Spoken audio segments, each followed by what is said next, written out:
Cierra los ojos un momento. Ahora piensa en esto. ¿Y si muchas de tus decisiones no fueran realmente conscientes? ¿Y si emociones que sientes hoy tuvieran su origen en recuerdos que ya ni siquiera recuerdas? Ahora imagina que una persona pueda influir en tus pensamientos sin que lo notes. Que una palabra, una mirada o una historia pudieran cambiar la forma en la que sientes, decides o recuerdas. Suena a ciencia ficción, pero no lo es. Para los que miran, se quedarán en este video y lo descubrirán. Durante siglos, médicos, científicos y psicólogos han estudiado un fenómeno extraño, un estado mental donde la mente se vuelve profundamente receptiva a las ideas. A este estado lo llamamos hipnosis, pero aquí surge la verdadera pregunta: ¿la hipnosis es un truco de escenario o es una puerta real al funcionamiento más profundo de la mente humana? Hoy exploraremos cómo la hipnosis abrió una de las puertas más importantes de la psicología moderna. Una puerta que llevó al descubrimiento de los recuerdos reprimidos y al nacimiento de una técnica revolucionaria, la asociación libre. Y si ya estamos siendo hipnotizados todos los días sin darnos cuenta. La historia moderna de la hipnosis comienza en el siglo XVIII con un médico llamado Franz Anton Mesmer. Mesmer creía que el cuerpo humano estaba atravesado por una energía invisible que llamó magnetismo animal. Según él, muchas enfermedades aparecían cuando ese flujo energético se bloqueaba. Para curar a sus pacientes utilizaba movimientos de manos, contacto físico y sugestión. Muchas personas entraban en estados extraños, trance, relajación profunda, reacciones emocionales intensas. Aunque la ciencia posterior descartó su teoría del magnetismo, algo curioso ocurrió. Los pacientes sí mejoraban. Décadas después, un cirujano escocés llamado James Bright observó estos fenómenos y propuso una explicación diferente. Concluyó que no se trataba de energía misteriosa, sino de un estado psicológico de concentración profunda. Fue él quien acuñó el término hipnosis, inspirado en Hipnos, el dios griego del sueño.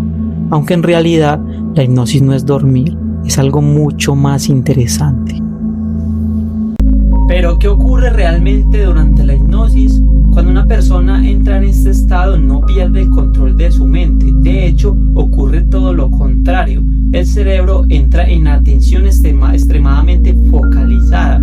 Ahí, cuando se encuentra en ese estado, el ruido mental disminuye, la imaginación mejora muchísimo y la mente se vuelve más abierta a sugerencias. Esto es clave porque la mente funciona a través de sugerencias invisibles todo el tiempo. Redes sociales, publicidad, marketing, deporte, redes sociales, streaming, etcétera, educación. Entonces aquí la mente empieza a vivir a través de ese tipo de sugerencias y prácticamente cambiar la forma en la que nosotros pensamos. Imagina una persona cualquiera. Un día normal se levanta y lo primero que hace es tomar su celular, abre Instagram, luego TikTok y empieza a deslizar video tras video. Allí visualiza vidas exitosas, cuerpos perfectos, mensajes de lo que debería ser y hacer. Y así algo empieza a cambiar dentro de esta persona. No de inmediato, es sutil pero constante. Y allí la persona empieza a compararse, empieza a desear otro tipo de vida, a sentir que no es suficiente y a desear una vida que antes ni siquiera consideraba. Pero lo más curioso es que esta persona no se detiene a pensar, sino que cree que estos pensamientos son de él. Pero estuvo viendo videos constantemente una y otra vez, primero repetición. Luego empieza a sentir emociones que fueron inducidas por imágenes y estímulos y empieza a formar creencias que fueron inducidas poco a poco.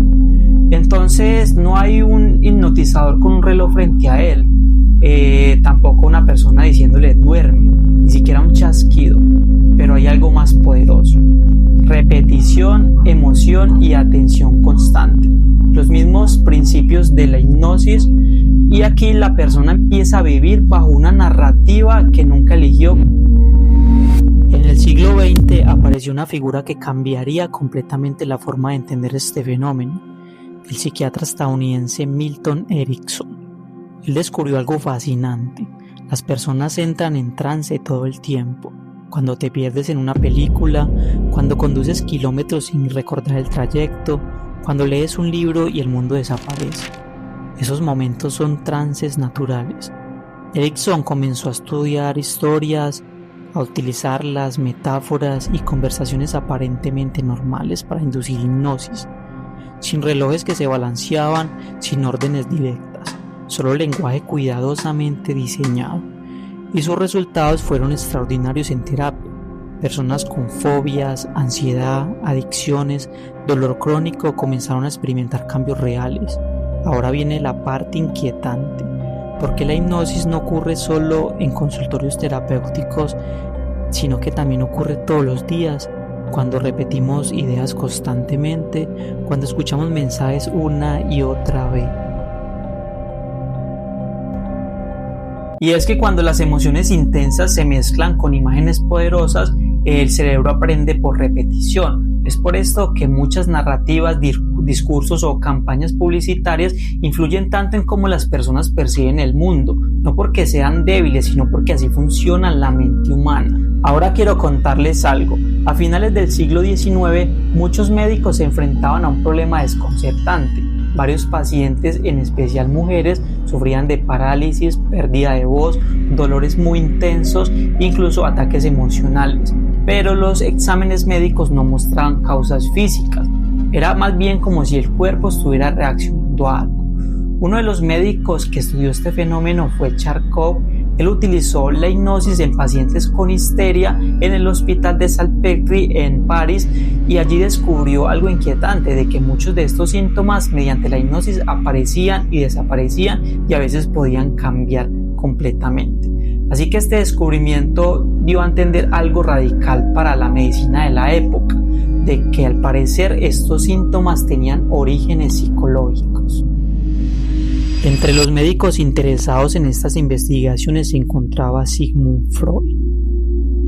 Él observó que bajo hipnosis algunos pacientes comenzaban a recordar experiencias del pasado que habían sido olvidadas, momentos cargados de emoción, conflictos, situaciones traumáticas. Cuando esos recuerdos emergían y eran expresados, los síntomas muchas veces disminuían. Freud y su colega Joseph Breuer llamaron a este proceso catarsis. Era como si la mente hubiera guardado recuerdos dolorosos fuera de la conciencia, pero esos recuerdos seguían influyendo en el cuerpo y las emociones. Así comenzó a tomar forma una idea revolucionaria.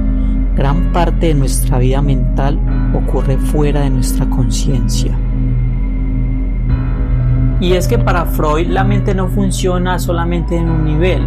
Está la superficie, que es nuestra mente consciente, que son como los pensamientos que nosotros aceptamos, pero hay una zona mucho más amplia y que está debajo de esta zona, y es el inconsciente. Allí reposan nuestras experiencias traumáticas, nuestros deseos no aceptados, nuestros recuerdos reprimidos. Pero esto no desaparece, solamente permanece fuera de nuestra conciencia. Y esto puede influir en nuestras relaciones, en nuestras decisiones y también incluso en nuestros síntomas físicos. Y aunque la hipnosis permitía acceder a algunos recuerdos ocultos, Freud comenzó a notar ciertas limitaciones. No todas las personas podían ser hipnotizadas fácilmente, y en algunos casos los recuerdos emergían de forma fragmentada o poco clara. Freud comenzó a preguntarse: ¿existía una forma de explorar el inconsciente sin necesidad de hipnosis? La respuesta aparecía a través de una técnica sorprendentemente simple. Así que él desarrolló un método que cambiaría la psicología para siempre.